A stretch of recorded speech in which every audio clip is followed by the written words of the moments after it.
A gente está tão acostumado, Dani, que de fato, isso que o professor Suano falou, nós nos acostumamos a não ter STF. Essa é a grande verdade. Porque o que é o STF?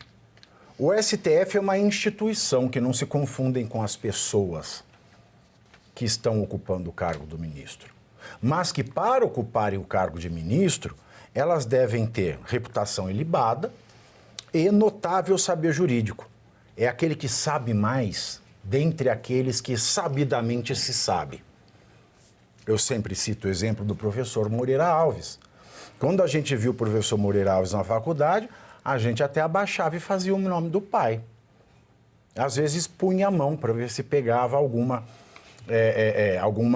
sabedoria dele. Que não tinham vaidade, eram juízes. Você não via professor dando entrevista, você não viu professor em restaurantes caros. Eram como se fossem assim, os grandes sábios do país.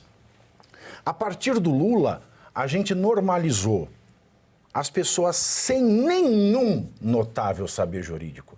Aliás, com notável reles saber jurídico. A notabilidade passou a ser a notabilidade de que isso não tem condição de ser ministro do STF.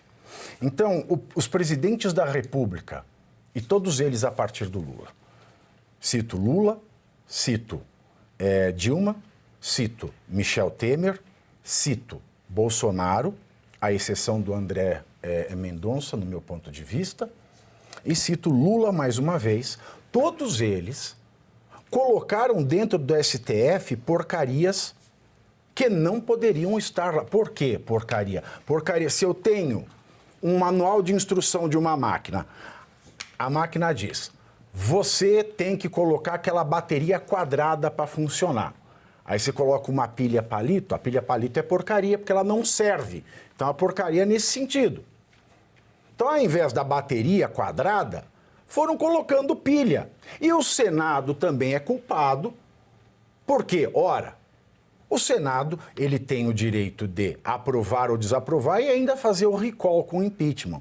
Então, os presidentes Lula, Dilma, Temer, Bolsonaro e Lula mais uma vez, todos eles têm culpa, junto com o Senado brasileiro, de destruir o STF. E nós nos acostumamos com um STF nulo, inválido, um simulacro de STF. Vai falar, é a decisão do Supremo. Mas esse não é o Supremo, porque para o Supremo tem que ter a bateria quadrada. E a gente só tem pilha palito em 90% dos casos.